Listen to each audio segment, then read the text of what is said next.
For our second week, third game best player of the game from Team Blue Label, we have Kuya Arvin Tapang. So Kuya Arvin achieved double-double, 24 points, 12 rebounds, 3 assists, and 2 steals. So Kuya Arvin, since wala po kayo last week, Kuya, ano pa yung, ano yung ginawa mong hustle ngayon para panatiliin na 2-0 kayo sa standing, and may adjustments po ba kayong ginawa since yung ibang players po ay bago sa team niya? Pinag-adjustan talaga namin yung depensa kasi ang lalaki nila, ang kompleto sila. Kami kulang kasi kasi sa player ngayon, kaya sa depensa talaga kami nag-focus, lalo na kay Sari.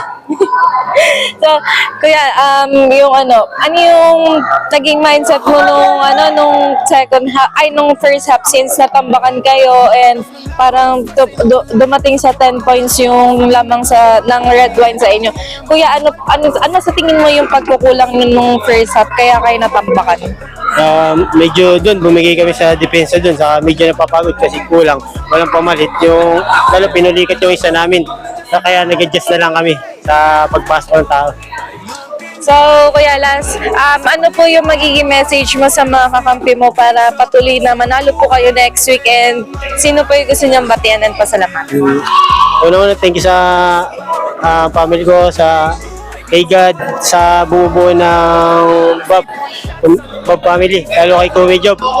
Salamat sa mga teammate ko, hindi dahil sa kanila, di kami mananalo. Kaya nag-proceed lang talaga yung depensa namin, saka yung pagiging pagko-communicate namin.